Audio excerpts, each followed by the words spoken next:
안녕하세요. 좋은 하루 보내세요. 저희 채널이 마음에 드셨다면 좋아요와 구독 부탁드려요. 여러분의 응원이 힘이 된답니다. 자, 이제 실화를 하나 들려드릴게요.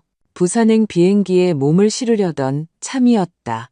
명절을 맞아 여동생네 시골집에서 지낼 생각이었다. 이미 수화물은 붙였고 탑승권도 손에 쥐고 있었다. 그런데 장기 주차장에 거의 다다랐을 때 무언가가 나를 완전히 멈춰 세웠다.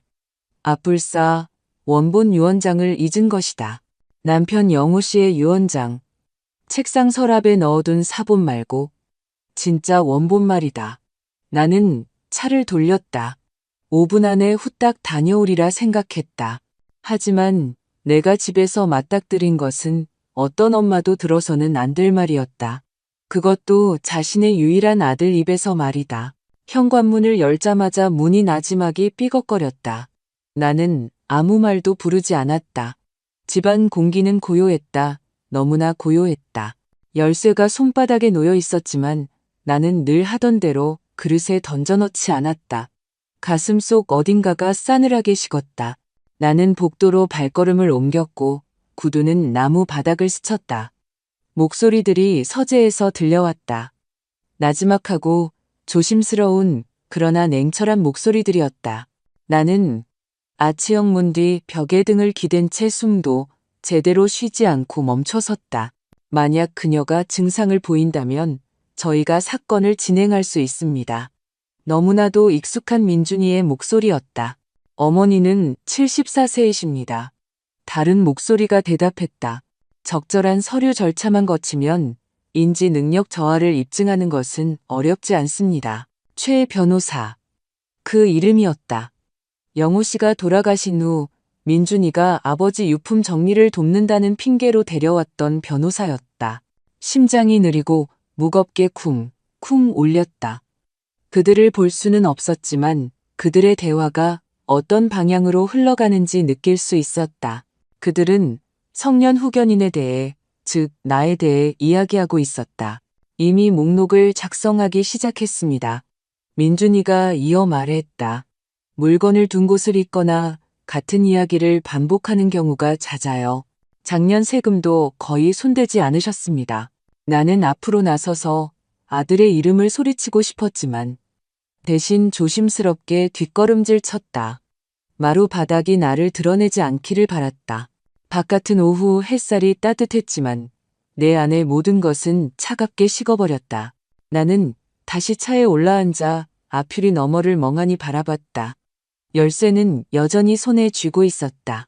아들을 홀로 키우고 학자금 대출 없이 대학에 보낼 수 있도록 야간 기록실에서 밤샘 근무를 했던 여인이 이제는 사건 파일처럼 분류되고 있었다. 나는 입술을 꾹 다물었다. 분노가 아니라 믿을 수 없었기 때문이었다. 그 순간 내 안에 무언가가 달라졌다. 산산조각 난 것은 아니었다. 아직은. 하지만 가슴에 남아있던 온기가 식어가기 시작했다.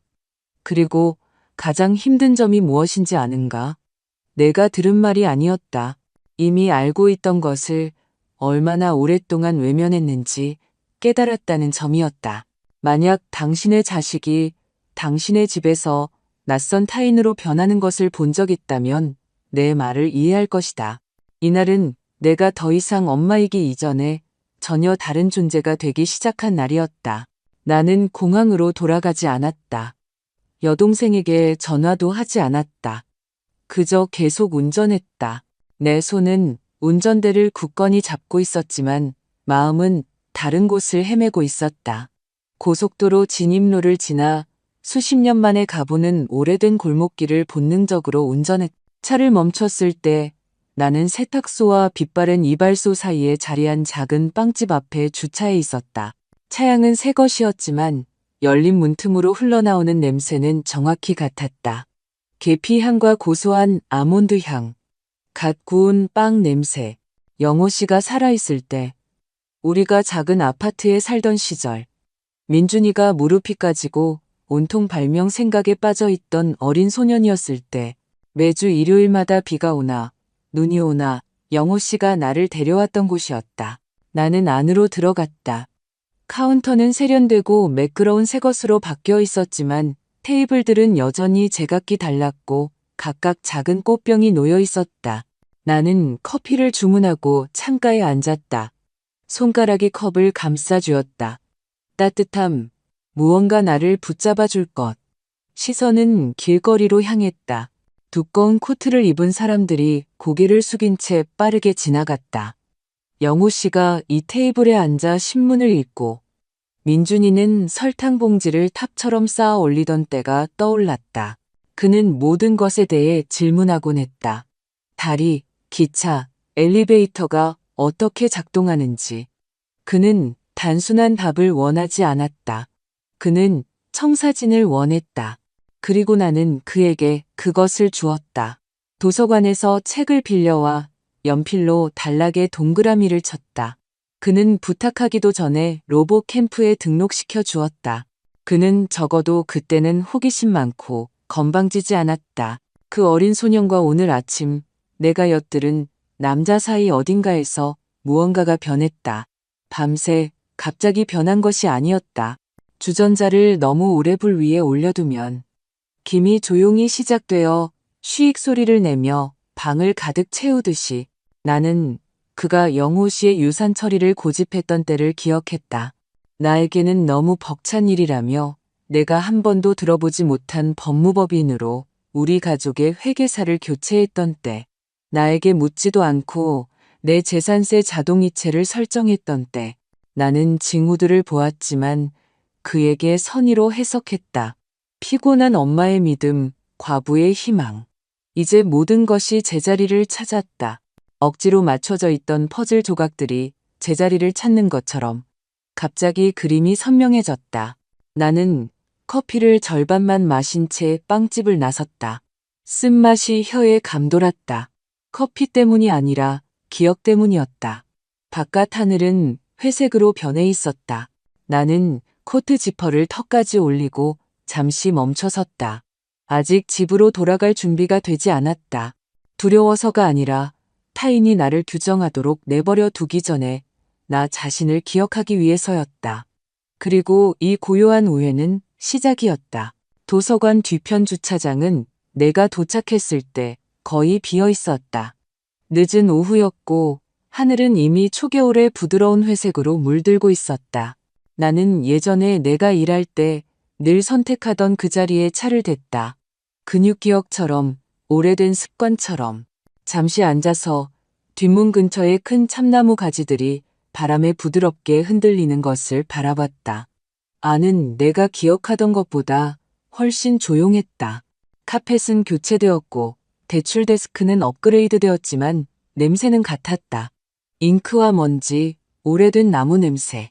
늘 나를 평온하고 유능하며 온전하게 느끼게 해주던 냄새였다. 나는 소설 책장들을 지나 곧장 뒤편의 기록실로 향했다. 크게 변한 것은 없었다. 똑같은 높은 서류 캐비닛, 너무 오래 바라보면 깜빡이는 베이지색 천장 조명.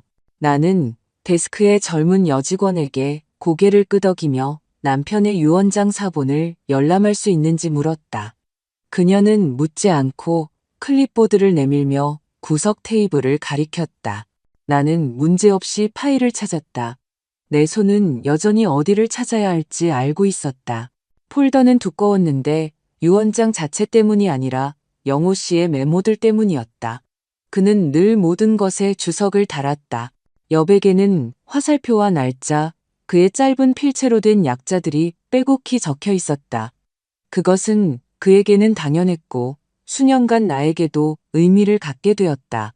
나는 조심스럽게 페이지를 펼치고 각 줄을 훑었다. 유언장은 온전했다. 아무것도 지워지지 않았다. 하지만 내 눈길을 사로잡은 것은 그가 폴더 안에 남겨둔 포스트잇이었다. 하나는 수지나 만약 네가 확신이 서지 않는다면 답은 항상 숫자에 있어 통라고 적혀 있었다. 나는 마지막 페이지로 넘어갔다. 거기에는 도표가 있었다. 자산, 재산, 투자, 채권의 내역. 각각 옆에는 메모가 있었다. 수진이 보관, 수진이 또는 민준이 자격이 된다면 독립적인 검토 전까지 법적 보류. 민준이 관리, 아들에게 전적인 접근 허용이 아니었다. 영우 씨는 정확했다. 그는 나를 믿었다. 가슴에서 열기가 솟구쳤다. 분노가 아니라 깨달음에서, 기억에서, 마침내 내 본래의 모습으로 돌아가는 듯한 느낌에서였다. 나는 가방에서 메모장을 꺼내 목록을 작성하기 시작했다. 첫째, 사본 확보. 둘째, 법률 자문. 셋째, 최근 계좌 변경 사항 감사. 나는 느리고 꾸준한 힘으로 각 항목의 밑줄을 그었다. 도서관을 나섰을 때 해는 이미 지붕선 아래로 내려가 있었다. 하늘은 부드러운 남색으로 변했다. 차가운 공기는 나를 괴롭히지 않았다. 나는 목적의식을 가지고 차로 걸어갔다. 내 숨결이 앞을 가렸다. 그리고 몇 주 만에 처음으로 나는 늙었다고 느끼지 않았다. 혼란스럽다고 느끼지 않았다. 누군가에게 관리받는다고 느끼지 않았다. 나는 이수진, 한때 희귀 자료들을 정리했고 정책을 줄줄 외웠으며 부서진 서류 캐비닛 뒤에서 사라진 오래된 희귀 문서를 찾아냈고 이제는 이 한 장의 문서들을 통해 자신의 길을 다시 찾아갈 여인이라는 느낌이 들었다. 그날 아침 나는 천천히 움직였다. 몸이 아파서가 아니라 이 환상이 진짜가 되어야 했기 때문이었다. 나는 작은 녹음기를 코트 안감에 숨겼다. 도서관에서 인터뷰할 때 사용하던 것이었다. 엄지손가락만 한 크기의 부드러운 딸깍 소리로 녹음이 시작되었다. 빨간불이 한번 깜빡인 다음 양모 속으로 사라지는 것을 확인했다. 현관문은 잠그지 않았다. 해는 부엌 바닥에 그림자를 드리울 만큼 충분히 높이 떠 있었다. 나는 천장 조명을 끄고 자연광이 그 조용한 일을 하게 내버려 두었다. 차를 끓이다가 카운터에 아주 조금 흘렸다. 주전자는 살짝 비스듬히 놓아두었다. 섬세한 실수들, 건망증으로 착각할 수 있는 종류의 것들. 10시 반쯤 민준이가 도착했다. 내가 부른 적은 없었다. 요즘 그는 미리 연락도 없이 나타나는 경우가 잦았다.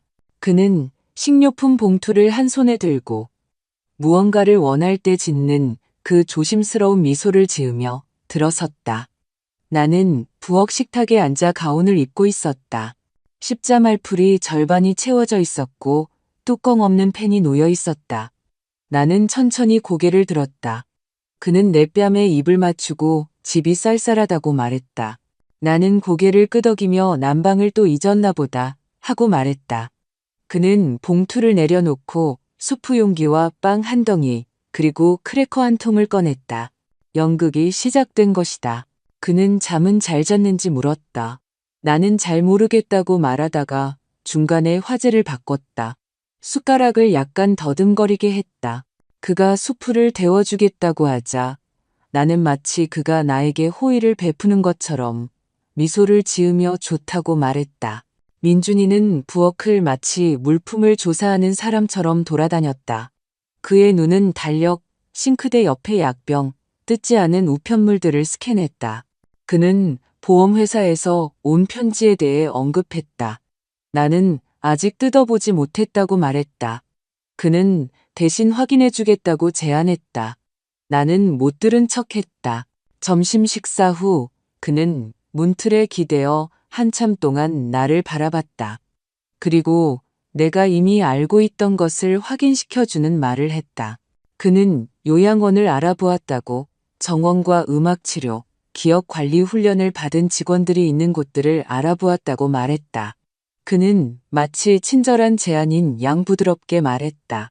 그는 내가 쉴 자격이 있고 너무 혼자 있는 것은 안전하지 않다고 했다.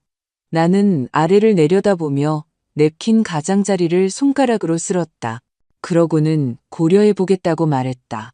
그의 얼굴이 부드러워졌다. 어쩌면 안도감에서였을 것이다. 그가 다음 주에 그곳 중 한 곳을 둘러보러 데려다 주겠다고 제안하자 나는 다시 미소를 지으며 아마도요 라고 말했다. 그러고는 그에게 오늘이 무슨 요일인지 다시 물었다. 그가 알려주자 나는 잊어버렸다는 듯 고개를 끄덕였다. 나는 우리 사이에 침묵이 흐르도록 내버려 두었다. 그는 30분 더 머물렀다.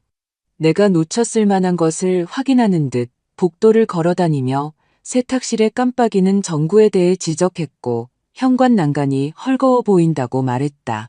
나는 그가 알아챈 모든 것을 메모했다. 그가 떠나기 전 그는 내 어깨를 부드럽게 만지며 그저 나에게 최선을 다하고 싶을 뿐이라고 말했다. 나는 그의 손 위에 내 손을 얹고 안다고 말했다. 문이 그의 뒤로 닫히자마자 나는 뒤쪽 창문으로 가서 그가 차에 앉아 있는 것을 지켜봤다. 그는 잠시 거기에 앉아 휴대폰에 무언가를 입력했다. 입이 살짝 움직이는 것이 마치 리허설을 하는 듯했다. 나는 돌아서서 서재로 들어갔다. 책장 속에 숨겨진 작은 녹음기는 그가 도착한 순간부터 계속 작동하고 있었다. 모든 문장, 모든 제안, 모든 계산된 말들이 이제 기록되어 있었다. 그날 저녁 나는 파일을 업로드하고 민준방문, 요양원 논이라고 이름을 붙였다. 연극은 거의 완벽했지만 기록 또한 그러했다. 민준이 방문한 다음 날 아침 나는 거실을 다시 배치했다. 필요해서가 아니라 사이드 테이블 아래에 두 번째 녹음 장치를 위한 공간을 만들고 싶었기 때문이었다. 배치가 중요했다. 그는 초조할 때 종종 창가에서 서성거렸다. 나는 각도를 테스트하고 마이크가 현관에서의 대화도 잡을 수 있는지 확인했다. 다시 현관문을 잠그지 않았다. 개방성, 취약성을 드러내는 제스처였다. 그러고는 부엌을 천천히 돌아다니며 의도적으로 건망증의 작은 신호들을 남겼다. 냉장고 문을 살짝 열어두고 계량컵을 수납장 대신 싱크대에 두었다. 복도 거울을 지나가면서는 알아채지 못한 청머리를 살짝 흐트러뜨렸다. 10시 40분 그의 차가 다시 들어왔다. 그는 무언가를 흥얼거리며 계단을 올라왔다. 나는 가디건을 단단히 여미고 현관으로 나가 그가 왜 다시 왔는지 물었다. 그는 근처에 볼 일이 있어 들렀다고 말했다. 그는 전에 언급했던 요양원에서 온세 자료집을 내밀었다. 나는 두 손으로 잡고 손가락을 아주 조금 떨게 했다. 나는 바로 열어보지 않았다. 대신 현관 그네에 앉아 그에게 몇 시인지 물었다. 그는 미소 지으며 부드럽게 답했고 내 옆에 앉았다. 나는 자료집을 흘금 내려다보며 사진이 좋다고 속삭였다. 그는 몸을 숙여 마치 별장을 파는 사람처럼 산책로와 음악실을 묘사했다. 그러고는 서류 이야기를 꺼냈다. 자신이 신뢰하는 법률 자문가인 최 변호사와 이야기했다고, 최 변호사가 필요한 서류를 제출하는데 도움을 줄 것이라고 했다. 그는 만약 무슨 일이 생기더라도 혼란이 없도록 모든 것을 제자리에 두고 싶다고 말했다. 나는 천천히 고개를 끄덕이며 길거리의 시선을 고정했다. 그는 전화 통화를 하러 잠시 자리를 떴다. 열린 창문으로 그의 목소리가 들려왔다. 그는 분명하게 말했지만 크게 말하지는 않았다. 최 변호사의 이름이 다시 거론되었고 신속한 검토, 정신능력 같은 문구들이 들렸다. 다음 주를 언급했다. 내가 거의 준비되었다고 말했다. 나는 꼼짝 않고 앉아 있었다. 뻣뻣하거나 경직된 것이 아니라 그저 조용히. 현관 마이크가 모든 단어를 포착했다. 그가 돌아왔을 때 그는 나에게 차 한 잔을 가져다 주었다. 나는 고맙다고 말하며 지난번에도 이 이야기를 했었는지 물었다. 그는 내가 기억하는 것이 자랑스러운 듯 미소를 지었다. 그러고는 목요일에 센터를 방문하고 싶은지 물었다. 나는 생각해 보겠다고 말했다. 차를 한 모금 마시고 맛이 영호 씨가 만들던 무언가를 떠올리게 한다고 말했다. 그는 대답하지 않고 그저 고개를 끄덕이며 내일 전화하겠다고 했다. 그가 떠난 후 나는 안으로 들어가 현관처마 아래의 마이크를 조심스럽게 분리했다. 새로운 파일을 기록 폴더에 업로드하고 명확하게 이름을 붙였다. 그날 밤 정 변호사가 왔다. 그녀는 자신의 태블릿을 가져왔고 우리는 모든 것을 두 개의 암호화된 백업본에 옮겼다. 나는 민준이가 요양원 브로슈어에 남긴 메모를 보여주었다. 그는 입소 정책 중 의료 대리인 이전은 관찰된 필요에 따라 결정된다는 줄에 동그라미를 쳐두었다. 그녀는 나를 보더니 자신의 폴더를 건넸다. 안에는 나의 현재 법적, 의료적 능력을 확인하는 공증된 진술서가 들어있었고 엘킨스 박사와 2명의 공증인이 서명한 것이었다. 판세가 뒤집혔다.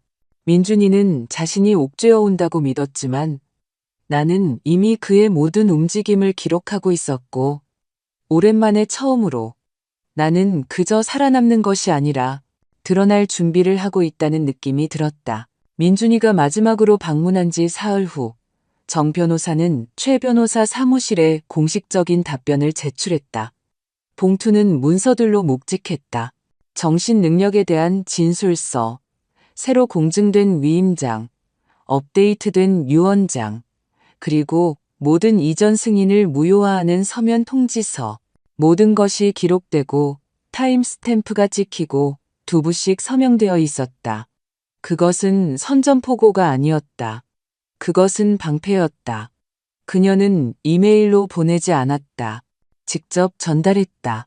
치과 위에 2층 사무실이 있는 시내 법률단지로 조용히 방문했다. 그녀는 접수원에게 맡기며 직접 최 변호사에게 전달해 줄 것을 요청했을 뿐이었다. 그러고는 발길을 돌렸다. 그날 저녁 그녀가 나에게 전화했다. 그녀의 목소리는 침착했지만 그 아래에는 무언가 읽을 수 없는 감정이 있었다. 그녀는 최 변호사가 파일을 받은 지 얼마 되지 않아 직접 전화했다고 말했다. 논쟁하기 위해서도 자신의 입장을 변호하기 위해서도 아니었다. 그는 이상한 말을 했다. 모든 것을 신중하게 검토했으며 이 상황에서 물러나겠다고. 그러고는 아무런 질문도 없이 영호 씨가 예전에 아무도 도와주지 않던 시절에 자신에게 호의를 베풀어 주었다고 덧붙였다.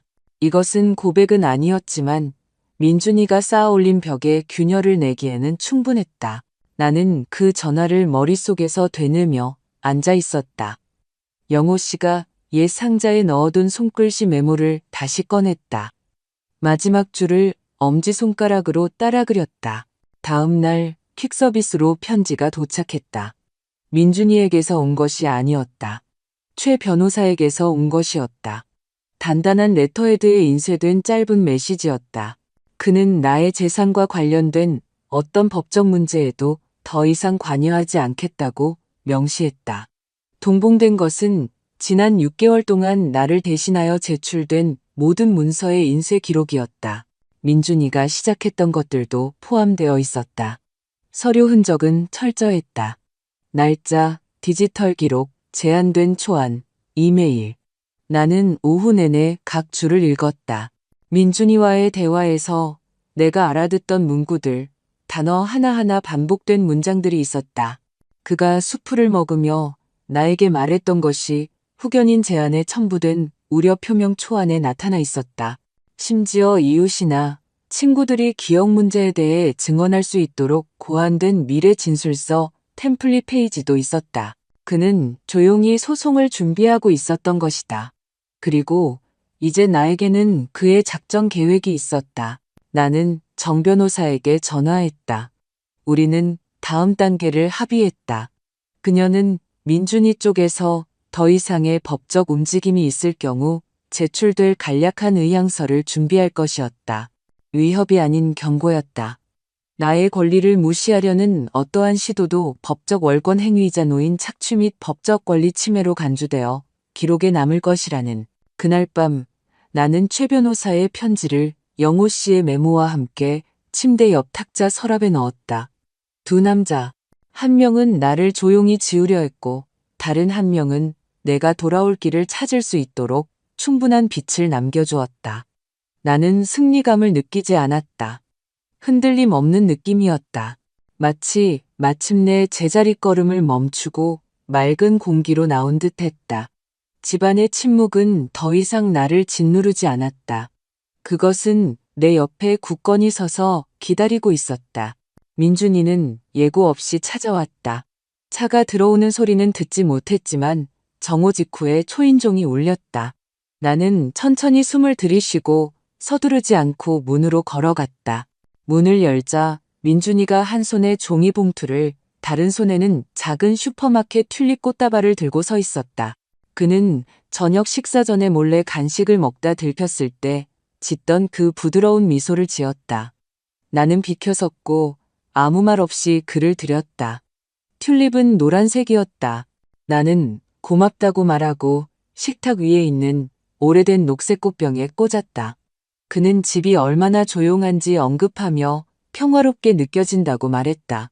나는 동의했다. 그는 부엌에서 묻지도 않고 봉투를 풀었다. 야채 수프 용기, 바삭한 빵, 초콜릿바. 내가 수프를 데워주겠다고 제안했지만 그는 손을 휘저으며 직접 했다. 그는 마치 그곳에 속한 사람처럼 부엌을 돌아다녔다. 그는 늘 그랬다. 우리는 식탁에 앉았다. 그가 잠은 잘 잤는지 물었다. 나는 어떤 밤은 낫고 어떤 밤은 그렇지 않다고 말했다. 그는 고개를 끄덕이며 일주일에 한두 번 들러줄 사람을 고용하는 것을 고려해 보았는지 물었다. 나는 나쁘지 않은 생각일 수도 있다고 말했다. 나는 숟가락을 국물에 잠시 담가두었다. 내 손은 평소보다 느리게 움직였다. 그는 마치 방금 조절한 다이얼을 지켜보는 사람처럼 나를 면밀히 관찰했다. 그러고는 그가 알아본 곳들에 대해 이야기하기 시작했다. 웰니스 프로그램, 산책로, 개인실을 갖춘 요양원들. 그는 마치 단순한 제안인 양 부드럽게 말했다. 그는 내가 쉴 자격이 있고 너무 혼자 있는 것은 안전하지 않다고 했다. 나는 아래를 내려다보며 냅킨 가장자리를 따라 손가락을 움직였다. 그러고는 고려해 보겠다고 말했다. 그의 얼굴이 부드러워졌다. 어쩌면 안도감에서였을 것이다. 그가 다음 주에 그곳 중 한 곳을 둘러보러 데려다 주겠다고 제안하자 나는 다시 미소를 지으며 아마도요 라고 말했다. 그러고는 그에게 오늘이 무슨 요일인지 다시 물었다. 그가 알려주자 나는 잊어버렸다는 듯 고개를 끄덕였다. 나는 우리 사이에 침묵이 흐르도록 내버려 두었다. 그는 30분 더 머물렀다. 복도를 걸어 다니며 내가 놓쳤을 만한 것을 확인하는 듯했고 세탁실의 깜빡이는 전구에 대해 지적했으며 현관 난간이 헐거워 보인다고 말했다. 나는 그가 알아챈 모든 것을 메모했다. 그가 떠나기 전 그는 내 어깨를 부드럽게 만지며 그저 나에게 최선을 다하고 싶을 뿐이라고 말했다. 나는 그의 손 위에 내 손을 얹고 안다고 말했다. 문이 그의 뒤로 닫히자마자 나는 뒤쪽 창문으로 가서 그가 차에 앉아 있는 것을 지켜봤다. 그는 잠시 거기에 앉아 휴대폰에 무언가를 입력했다. 입이 살짝 움직이는 것이 마치 리허설을 하는 듯했다. 나는 돌아서서 서재로 들어갔다. 책장 속에 숨겨진 작은 녹음기는 그가 도착한 순간부터 계속 작동하고 있었다. 모든 문장, 모든 제안, 모든 조심스러운 말들이 이제 기록되어 있었다. 그날 저녁, 나는 파일을 업로드하고 조용한 데면 완전한 명확성이라고 이름을 붙였다. 연극은 거의 완벽했지만 기록 또한 그러했. 민준이 방문한 다음날 아침 나는 거실을 다시 배치했다. 필요해서가 아니라 사이드 테이블 아래에 두 번째 녹음 장치를 위한 공간을 만들고 싶었기 때문이었다. 배치가 중요했다. 그는 초조할 때 종종 창가에서 서성거렸다. 나는 각도와 범위를 테스트하고 마이크가 현관에서의 대화도 잡을 수 있는지 확인했다. 다시 현관문을 잠그지 않았다. 개방성, 취약성을 드러내는 제스처였다. 그러고는 부엌을 천천히 돌아다니며 의도적으로 건망증의 작은 신호들을 남겼다. 냉장고 문을 살짝 열어두고 계량컵을 수납장 대신 싱크대에 두었다. 복도 거울을 지나가면서는 알아채지 못한 척 머리를 살짝 흐트러뜨렸다. 10시 40분 그의 차가 다시 들어왔다. 그는 무언가를 흥얼거리며 계단을 올라왔다. 나는 가디건을 단단히 여미고 현관으로 나가 그가 왜 다시 왔는지 물었다. 그는 근처에 볼 일이 있어 들렀다고 말했다. 그는 전에 언급했던 요양원에서 온세 자료집을 내밀었다. 나는 두 손으로 잡고 손가락을 아주 조금 떨게 했다. 나는 바로 열어보지 않았다. 대신 현관 그네에 앉아 그에게 몇 시인지 물었다. 그는 미소 지으며 부드럽게 답했고 내 옆에 앉았다. 나는 자료집을 흘금 내려다보며 사진이 좋다고 속삭였다. 그는 몸을 숙여 마치 별장을 파는 사람처럼 산책로와 음악실을 묘사했다. 그러고는 서류 이야기를 꺼냈다. 자신이 신뢰하는 법률 자문가인 최 변호사와 이야기했다고. 최 변호사가 필요한 서류를 제출하는데 도움을 줄 것이라고 했다. 그는 만약 무슨 일이 생기더라도 혼란이 없도록 모든 것을 제자리에 두고 싶다고 말했다. 나는 천천히 고개를 끄덕이며 길거리에 시선을 고정했다. 그는 전화 통화를 하러 잠시 자리를 떴다. 열린 창문으로 그의 목소리가 들려왔다. 그는 분명하게 말했지만 크게 말하지는 않았다. 최 변호사의 이름이 다시 거론되었고 신속한 검토, 정신능력 같은 문구들이 들렸다. 다음 주를 언급했다. 내가 거의 준비되었다고 말했다. 나는 꼼짝 않고 앉아 있었다. 뻣뻣하거나 경직된 것이 아니라 그저 조용히. 현관 마이크가 모든 단어를 포착했다. 그가 돌아왔을 때 그는 나에게 차 한 잔을 가져다 주었다. 나는 고맙다고 말하며 지난번에도 이 이야기를 했었는지 물었. 그는 내가 기억하는 것이 자랑스러운 듯 미소를 지었다. 그러고는 목요일에 센터를 방문하고 싶은지 물었다. 나는 생각해보겠다고 말했다. 차를 한 모금 마시고 맛이 영호 씨가 만들던 무언가를 떠올리게 한다고 말했다. 그는 대답하지 않고 그저 고개를 끄덕이며 내일 전화하겠다고 했다. 그가 떠난 후 나는 안으로 들어가 현관 처마 아래의 마이크를 조심스럽게 분리했다. 새로운 파일을 기록 폴더에 업로드하고 명확하게 이름을 붙였다. 그날 밤 정 변호사가 왔다. 그녀는 자신의 태블릿을 가져왔고 우리는 모든 것을 2개의 암호화된 백업본에 옮겼다. 나는 민준이가 요양원 브로슈어에 남긴 메모를 보여주었다. 그는 입소 정책 중 의료대리인 이전은 관찰된 필요에 따라 결정된다는 줄에 동그라미를 쳐두었다. 그녀는 나를 보더니 자신의 폴더를 건넸다. 안에는 나의 현재 법적, 의료적 능력을 확인하는 공증된 진술서가 들어있었고 엘킨스 박사와 2명의 공증인이 서명한 것이었다. 판세가 뒤집혔다. 민준이는 자신이 옥죄어 온다고 믿었지만 나는 이미 그의 모든 움직임을 기록하고 있었고 오랜만에 처음으로 나는 그저 살아남는 것이 아니라 드러날 준비를 하고 있다는 느낌이 들었다. 민준이가 마지막으로 방문한 지 사흘 후 정 변호사는 최 변호사 사무실에 공식적인 답변을 제출했다. 봉투는 문서들로 묵직했. 정신 능력에 대한 진술서, 새로 공증된 위임장, 업데이트된 유언장, 그리고 모든 이전 승인을 무효화하는 서면 통지서. 모든 것이 기록되고 타임스탬프가 찍히고 2부씩 서명되어 있었다. 그것은 선전포고가 아니었다. 그것은 방패였다. 그녀는 이메일로 보내지 않았다. 직접 전달했다. 치과위에 2층 사무실이 있는 서초동 법조타운의 한 법무법인 사무실로 조용히 방문했다. 그녀는 접수원에게 맡기며 직접 최 변호사에게 전달해 줄 것을 요청했을 뿐이었다. 그러고는 발길을 돌렸다. 그날 저녁 그녀가 나에게 전화했다. 그녀의 목소리는 침착했지만 그 아래에는 무언가 읽을 수 없는 감정이 있었다. 그녀는 최 변호사가 파일을 받은 지 얼마 되지 않아 직접 전화했다고 말했다. 논쟁하기 위해서도 자신의 입장을 변호하기 위해서도 아니었다. 그는 이상한 말을 했다.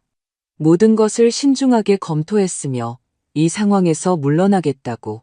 그러고는 아무런 질문도 없이 영호 씨가 예전에 아무도 도와주지 않던 시절에 자신에게 호의를 베풀어 주었다고 덧붙였다.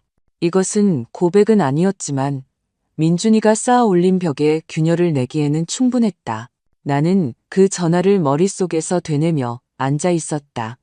영호 씨가 옛 상자에 넣어둔 손글씨 메모를 다시 꺼냈다. 마지막 줄을 엄지손가락으로 따라 그렸다. 다음 날 퀵서비스로 편지가 도착했다. 민준이에게서 온 것이 아니었다. 최 변호사에게서 온 것이었다. 단단한 법무법인 레터헤드에 인쇄된 짧은 메시지였다. 그는 나의 재산과 관련된 어떤 법적 문제에도 더 이상 관여하지 않겠다고 명시했다. 동봉된 것은 지난 6개월 동안 나를 대신하여 제출된 모든 문서의 인쇄 기록이었다. 민준이가 시작했던 것들도 포함되어 있었다. 서류 흔적은 철저했다.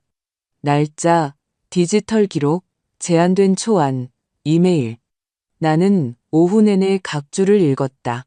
민준이와의 대화에서 내가 알아듣던 문구들, 단어 하나하나 반복된 문장들이 있었다. 그가 수프를 먹으며 나에게 말했던 것이 후견인 제안에 첨부된 우려, 표명 초안에 나타나 있었다. 심지어 이웃이나 친구들이 기억 문제에 대해 증언할 수 있도록 고안된 미래 진술서 템플릿 페이지도 있었다. 그는 조용히 소송을 준비하고 있었던 것이다. 그리고 이제 나에게는 그의 작전 계획이 있었다. 나는 정 변호사에게 전화했다. 우리는 다음 단계를 합의했다. 그녀는 민준이 쪽에서 더 이상의 법적 움직임이 있을 경우 제출될 간략한 의향서를 준비할 것이었다. 위협이 아닌 경고였다. 나의 권리를 무시하려는 어떠한 시도도 법적 월권 행위이자 노인 착취 및 법적 권리 침해로 간주되어 기록에 남을 것이라는. 그날 밤 나는 최 변호사의 편지를 영호 씨의 메모와 함께 침대 옆 탁자 서랍에 넣었다. 두 남자, 한 명은 나를 조용히 지우려 했고 다른 한 명은 내가 돌아올 길을 찾을 수 있도록 충분한 빛을 남겨주었다. 나는 승리감을 느끼지 않았다. 흔들림 없는 느낌이었다. 마치 마침내 제자리 걸음을 멈추고 맑은 공기로 나온 듯했다. 집안의 침묵은 더 이상 나를 짓누르지 않았다. 그것은 내 옆에 굳건히 서서 기다리고 있었다. 민준이는 예고 없이 찾아왔다. 전화도 문자도 없이 그저 자갈 위로 타이어가 구르는 소리와 현관문이 천천히 삐걱거리는 소리뿐이었다. 나는 이것을 예상하고 있었다. 최 변호사의 편지가 무언가를 바꾸었고 그가 오래 기다리지 않고 다시 통제권을 주장하려 들 것임을 알았다.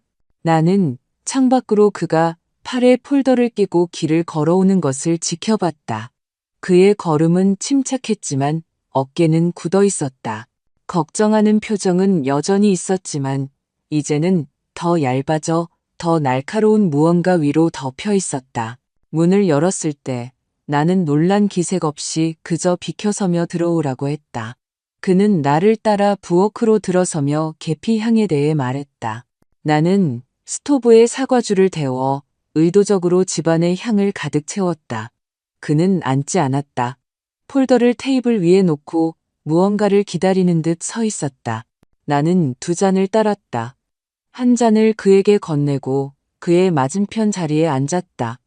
우리 사이의 공간은 깨끗하고 거의 의례적이었다. 그는 부드럽게 말을 시작했다. 최 변호사가 예상치 못하게 물러나면서 상황이 불분명해졌다고 말했다. 나는 고개를 끄덕였다. 그는 자신의 모르게 특정 서류가 변경된 것에 대해 우려가 있다고 말했다. 나는 사과주를 한 모금 마셨다. 그러고는 옆 서랍으로 손을 뻗어 작은 서류 묶음을 꺼냈다. 그것들은 깨끗한 사본들이었다. 대립적인 것이 아니라 그저 사실들. 새로운 위임장, 업데이트된 유언장, 엘킨스 박사의 진술서, 공증된 능력 진술서. 나는 그것들을 테이블 위로 하나씩 밀어보냈다. 그는 집어들지 않았다. 그저 멍하니 바라봤다. 나는 그를 바라봤다. 화나지도 두렵지도 않고 그저 분명했다. 나는 내가 나 자신을 위한 결정을 내렸다고, 법적으로 책임감 있는 결정들을 내렸다고 말했다. 나는 내가 무엇을 하고 있는지 정확히 알고 있으며 그렇지 않은 척해도 그것은 변하지 않을 것이라고 말했다. 그는 대답하지 않았다. 턱이 한 번 움직였다. 그의 눈은 다시 서류들을 훑어보더니 복도 쪽으로 향했다. 나는 그가 내가 여기 다른 사람을 데리고 있는지 아니면 허세를 부리는 것인지 증거를 찾고 있나 생각했다. 그러고는 단순한 말을 했다. 모든 침묵이 약함을 의미하지는 않아. 그는 잠시 더 꼼짝 않고 서 있었다. 그러고는 서류들을 다시 모아 테이블 위에 접지 않고 그대로 놓아두고 문으로 걸어갔다. 그는 문을 쾅 닫지 않았다. 다시 말하지도 않았다. 그는 왔던 대로 떠났다. 엔진 소리가 사라진 후 나는 테이블로 돌아왔다. 냅킨 홀더 아래 숨겨져 있던 녹음기를 집어들고 녹음을 중단했다. 파일 이름은 이미 내 머릿속에 있었다. 조용한 대면, 완전한 명확성. 그날 밤 나는 민준이의 어린 시절이나 영호 씨의 목소리, 법정 복도에서 울려 퍼지는 법률 용어들을 꿈꾸지 않았다. 나는 정돈된 방, 라벨 붙은 상자들, 깨끗한 장부, 신선한 공기가 들어오는 창문을 꿈꿨다. 몇 년 만에 처음으로 내 결정들은 온전히 나의 것이었고 그것으로 충분했다. 몇 주 동안 집을 감싸고 있던 침묵은 소음이 아니라 존재감으로 변하기 시작했다. 정 변호사의 딸 유진이가 밝은 토요일 정오 직후에 도착했다. 그녀는 캔버스 더플백과 노트북 가방을 들고 있었고 마치 항상 그곳에 속한 것처럼 복도를 편안하게 돌아다녔다. 그녀는 시끄럽지 않았다. 너무 많은 질문을 하지도 않았다. 그녀는 작은 손님방에 조용하고 자신감 있게 앉아 외장 하드 드라이브를 연결하고 교과서를 정리하고 밤 스탠드 옆에 바인더들을 쌓아 올렸다. 유진이는 기록 보존학을 공부하고 있었고 벌써부터 내가 대학 시절을 떠올리게 하는 침착하고 신중한 어조로 말했다. 저녁이 되자 집은 달라진 느낌이었다. 그녀는 차를 만들어주겠다고 제안했고 마치 자신의 부엌인 양 내 부엌에 서 있었다. 주전자가 끓는 것을 기다리며 흥얼거렸다. 드라마틱한 것은 없었다. 수십 년 동안 듣지 못했던 민요의 가락이었다. 레몬법에나 향이 복도를 떠돌았다. 그날 밤 나는 복도 아래에서 그녀가 타이핑하는 소리를 들었다. 빠르거나 격렬한 것이 아니라 꾸준했다.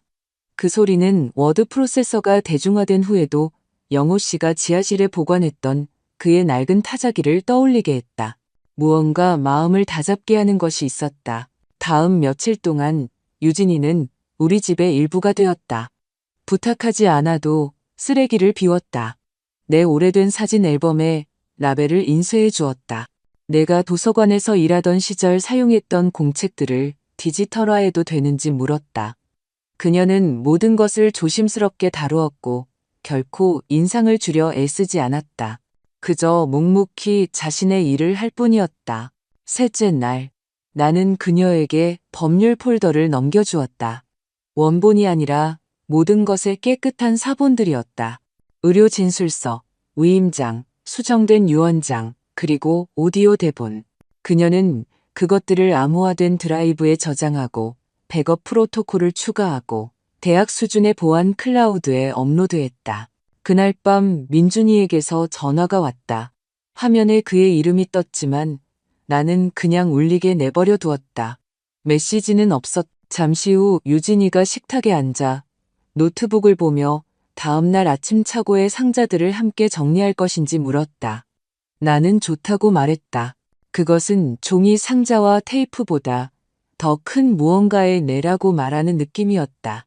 그것은 방어를 넘어선 움직임, 삶에 대한 긍정의 내라고 말하는 느낌이었다. 방들은 내가 걸어다닐 때 더 이상 울리지 않았다. 부엌에는 다시 지문이 묻어 있었다. 바닥은 더 자주 쓸어야 했고 나는 그것이 좋았다. 그날 밤 나는 일기에 단 한 문장을 썼다. 집은 더 이상 조용하지 않고 나 또한 그렇다. 아침 공기가 달라졌다. 창밖의 나무들은 조용하고 자신감 있게 바스락거렸다. 마치 무언가가 끝나고 무언가 다른 것이 시작되었음을 아는 듯했다. 나는 책상에 앉아 영호 씨가 돌아가신 후부터 계속 써오던 일기장을 펼쳤다. 페이지들은 단어뿐만 아니라 명확성으로 두꺼워져 있었다. 나는 내가 얼마나 멀리 왔는지 생각했다. 마일이나 셀 수 있는 업적이 아니라 나 자신에게로 돌아오는 느리고 신중한 발걸음에서였다. 소리 지름도 문이 마지막으로 쾅 닫히는 소리도 없었다. 그저 내가 홀로 개척한 길의 돌처럼 쌓인 작은 결정들을 모아 나가는 과정이었을 뿐이다. 나는 마지막 페이지를 넘겼다. 잉크는 내가 쓰는 동안 꾸준히 움직였다. 그가 먼저 말하게 하고 그리고 무너지는 것을 지켜보자. 나는 일기장을 닫고 영호 씨의 편지 옆 서랍에 넣은 다음 열쇠를 스웨터 주머니에 넣었다. 부엌은 따뜻했다. 유진이는 일찍 학교로 떠났지만 그녀의 찻잔은 여전히 싱크대 옆에 놓여 있었다. 김은 사라졌지만 기억은 남아 있었다. 나는 집안을 천천히 걸었다. 손으로 벽을 스쳤다. 사진들은 제자리에 돌아와 있었다. 현관문의 깔개는 유진이의 배낭이 너무 자주 놓여져 핀 자국이 있었다. 복도의 램프가 한 번 깜빡이더니 다시 빛을 되찾았다. 바깥에서는 바람이 유리창을 부드럽게 밀었다. 나는 창가에 서서 잎사귀들이 뒤집히는 것을 지켜봤다. 한쪽은 금빛으로 다른 한쪽은 흐릿한 녹색으로 변해가고 있었다. 아무런 발표도 청중도 없었다. 하지만 나는 무언가가 끝났다는 것을 알았다. 내 이야기가 아니라 다른 누군가가 어떻게 펼쳐질지 결정하기를 기다리던 부분이 끝난 것이었다. 그리고 그것으로 충분했다. 이 이야기가 당신에게 오래 남아있다면 아마도 당신도 깊은 곳 어딘가에서 그 침묵을 느껴봤기 때문일 것이다. 약함이 아니라 생존의 침묵을. 만약 당신이 간과되거나 무시당하거나 자신의 목소리를 의심하게 된 적이 있다면 이 이야기가 당신에게 존엄성은 허락이 필요 없다는 것을 상기시켜 주었기를 바란다. 당신은 당신의 조용한 강함 속에서 혼자가 아니며 결코 혼자였던 적이 없다. 이 이야기가 당신의 마음을 움직였다면 당신의 생각을 나누거나 그저 이 이야기를 조금 더 오래 간직해 주기를 바란다.